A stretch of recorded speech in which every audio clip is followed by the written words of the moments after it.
Now we're going to move on to some more motorcycle racing that happened this weekend in Donington Park, Great Britain. Yes. The women were finally back after I think a 2 or 3 months gap. Mm-hmm. I mean, the last race was in May 4th. So 2 months. Yeah, and then so now they were back in Donington Park, which I was super excited for because you were the ones that you have been watching the first 2 rounds of races. So the first 4 races you watched. So this round I ended up joining you because I love the women. I mean, they're so fun. The races, I mean, we've talked about this before. If you guys are not aware of this is the World Women's Circuit Racing Championship. Thank you. World Championship, but yeah. Yes. I mean, it's World Women's Circuit Racing Championship. Women's Circuit Racing World Championship. But it's world first. That's how this is how it pops up on the result. Because it says World WCR. Yeah, I don't know. So that's why. Anyways. It doesn't matter. But they're racing around the world, guys. It's the women on bikes, on 2 wheels. They're all on the same bike, essentially. They just do their own different setups with their teams. Last season was the inaugural season, which had some really fun racing, very much dominated by European women, mostly Spanish and 1 Italian woman. Yeah, but mostly it's been a lot of Spaniards on the podium. Yes. And honestly battling also for wins. I think last year we didn't have a single non-Spanish win. No, yeah, it was just a podium. This year we had 1. Yeah. But it's been, I mean, this weekend the races were great too. They're all for free for you to watch on YouTube. The races are like 20 minutes. Like 20 minutes with a little bit of, I mean, the commentary is excellent. Yeah, absolutely. Too, especially if you've never watched it, if you're not familiar with the women, the commentators do an excellent job. And I mean, you see what happens on the track. They race, they battle, they do some really beautiful racing, really beautiful overtaking. Really intense battling. I mean, the elbows come out for sure. But not dirty, just hard. No, exactly. Not dirty, but hard racing. Because, I mean, this is a championship and they want to, this is a world championship, so they want to win.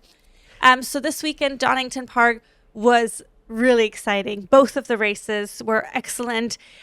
We typically have a group in the front that kind of leaves the pack. I mean, just like most racing, there's some of the the lead group, which we have here as well. But I thought we had a new addition in the lead group this time. Yes. Which was hometown hero Chloe Jones. She's a 21-year-old racer. She had not the best start of the season, but this is of course a home track for her. So going into it, maybe she had a little bit more confidence in the track because she's more familiar with it. But she had, both races were really good. I was going to say, actually, in race 1, it was definitely a battle between Herrera and Nayla. And then eventually, then there was also this point then showing like, well, there's this Jones person already battling Sarah Sanchez, right? Yes. Which is like, okay, so you're not Italian and you're not Spanish. Yes. Who are you? You know? Who are you? And then so she did some battling, and you can tell that she clearly is very familiar and comfortable on the track. Yeah, because she did some lines that the other women didn't do or weren't as familiar with, the way she positioned her body in certain turns, which was really nice. And it was also this really nice moment because, like you said, Sarah and her were a little bit further back behind. There was a little bit of a gap. So Sarah had passed Chloe Jones, and then she did like a motion, stick with me. Yeah. So essentially, follow me so we can make up the gap, so we don't lose more time between first and second place. And then once we connect with them, we'll battle. Yeah. Because obviously every time you're battling another driver, you're kind of wasting each other's time in a way, right? Because you have to, you cannot drive the pace that you want to because either you're driving defensively or behind someone. Yeah, exactly. So you have to kind of adjust your pace. In this case, in the first race, the 3rd and 4th place weren't as close as in race 2. However, Herrera and Maria Herrera and Beatriz Nela really went at it. Oh, yes. It is really, really refreshing to see how much Beatriz Nela has stepped it up this season. She was last year. You've seen her a couple of times, but it was more Sarah Sanchez and then Ana Carrasco, and then a lot of times also Roberta that we saw a little bit more. Beatriz was in the top 5. Yes, but more on the bottom end of it. Yeah, she had the occasional podium last year. Yeah. Not as many, No. but she was around. Yeah. But yeah, like the step up that she made this year, it's just incredible that she's keeping pace with Maria Herrera. Because I honestly thought going into the season, I was like, if no one else is going to step this up, like Maria's just going to run away with it. Exactly. And she's not. She's not. Beatriz Nela is really giving her a run for the money. And there's constantly also battling for positions. And then sometimes it's also hard to gauge. It's like, especially I think in motorcycle racing, it's like, is the other person just kicking it behind the other person to like let them, build the pace or set the pace, and you're gonna relax the tire a little bit, and then you go on the attack. And then so we ended up also having a little bit of a shootout going into towards the end of race 1, and there was only a 10th between P1 and P2. In race 1, Maria Herrera was able to snatch up P1, and she ended up winning. And then we had Beatriz Nela coming in second. However, then the really, really big surprise, because she did make that charge towards the end, we had Chloe Jones, who was able to pass Sarah Sanchez and then make it onto the podium at home. What a wonderful thing to happen. I mean, how incredible. It's her rookie season. Yeah. In her rookie season, she made it onto the podium. And also at home, I mean, I can only imagine how she must feel, how exciting it is. I mean, it's such a big feat. And also, she's just 21. So there's so much more racing ahead of her. And this hopefully paves the way to more like sponsorships and more money for her so she can fund it. So it makes me really excited. And also to have just a different face mixed in also the top like in group. a way like a non-Spaniard. Not Yes. that I have anything against them, right? But it's No. just like it's been so dominant. Oh, And then in 100%. MotoGP too. Yeah. It's like I think only in the Super Bike Championship is actually a Turkish racer right now who's in the front. Really? Yeah. Oh, I love that. I have to check that out. But that's awesome. But then going into race 2, I was Sorry, real quick, yeah. before we get into it, the one person that I do have to also point out, because what a mammoth performance also, Roberta Ponciani didn't do a qualifying lap. She didn't have a time on. I don't know if she ended up dropping the bike, but she started in 25th and she finished in 10th. which is incredible. It is incredible, but this is kind of what she's been doing all season, Yeah. qualifying really, really badly, and then having to make up so many positions in race 1. And I'm uncertain what is going on with her in qualifying, because she didn't have that issue last year. Yeah. And her and Maria are racing for the same team, right? So it's like, are you not using similar setups? Because they're all on the same bike, right? Yeah. So it's like, what is going on, Roberta? It's so unfortunate, because you could be racing at least easily in the top 5, because you do have the pace for it. It's just the qualifying, and then having to cut through 15 riders. Yeah. It doesn't matter that you're more experienced. You still have to make it through, and you only have, 12 laps? So, great performance, but also, girl, get it together. Really, yeah, it's a little bit of a genuinely. bummer for sure. Yeah. But then going into the second race, I had high hopes for Chloe. I was hoping she would do have another great race. And I was, of course, expecting all of our Spanish ladies to be competing in the front. And the second race did not lack. I mean, we had an excellent battle in the front. At the beginning, we had Maria Herrera, Beatriz Nela, and Sarah Sanchez and Chloe Jones. They were all in the front at the beginning, which was really fun. They were all battling. They were constantly changing positions amongst each other, like switching, swapping.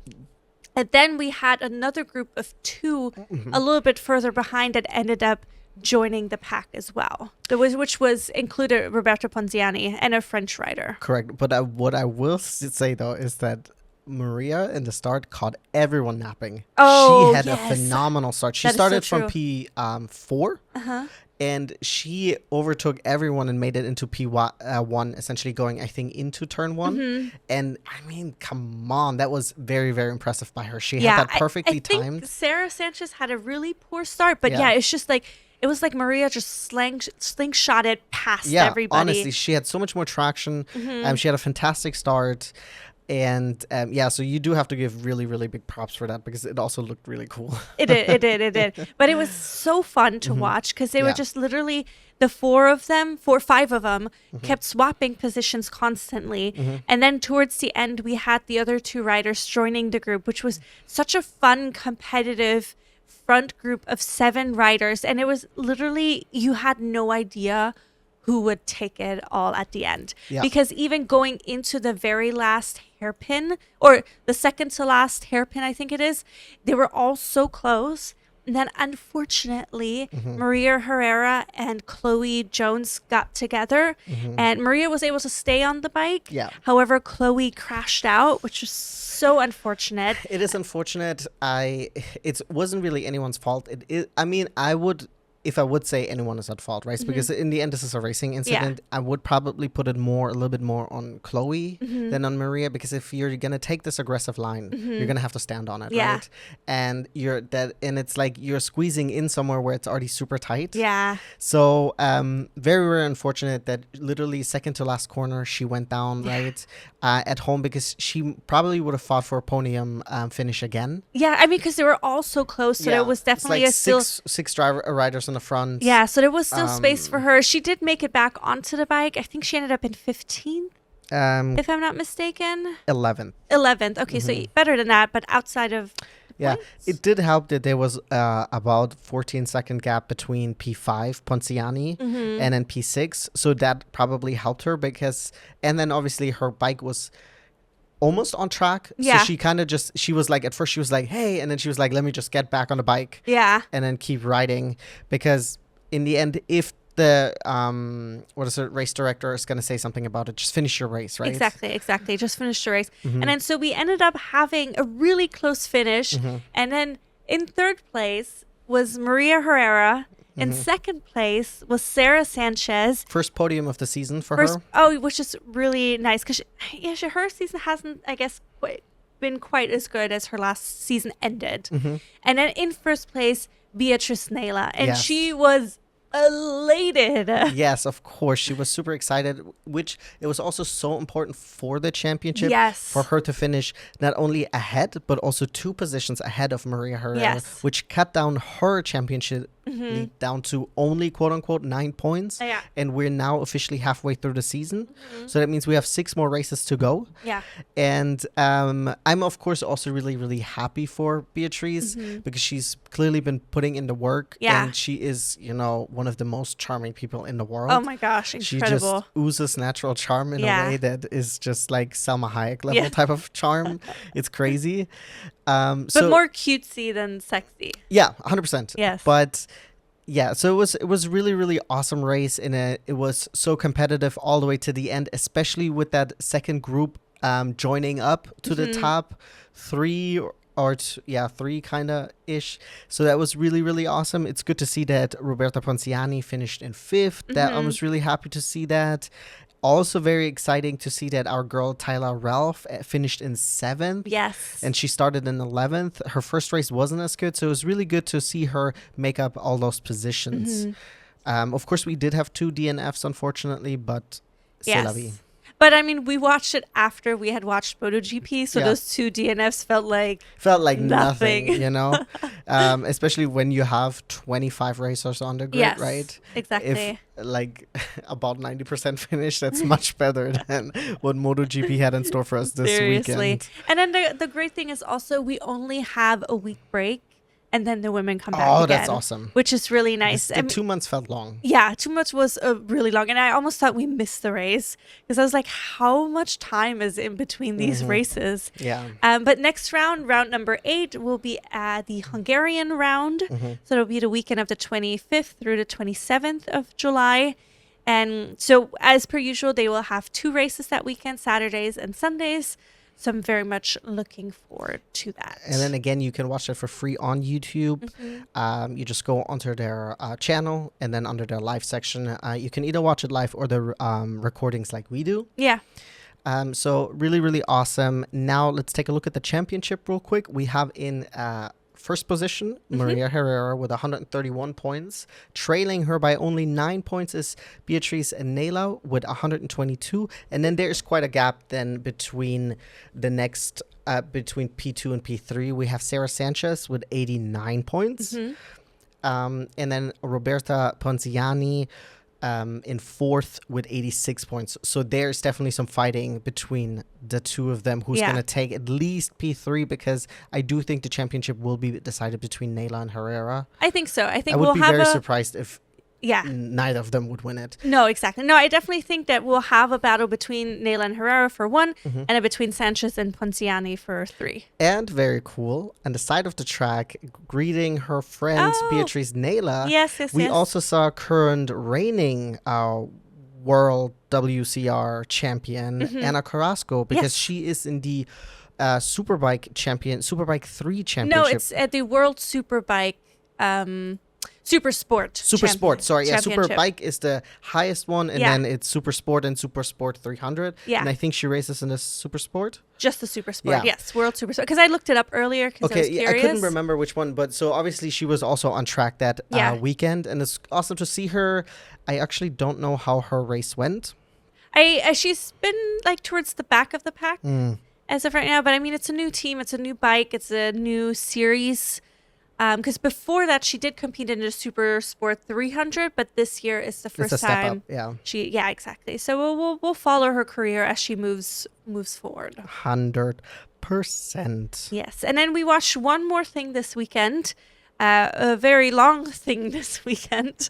We ended up watching the 6-hour race, the World Endurance Championship in Interlagos in Brazil. So we had that.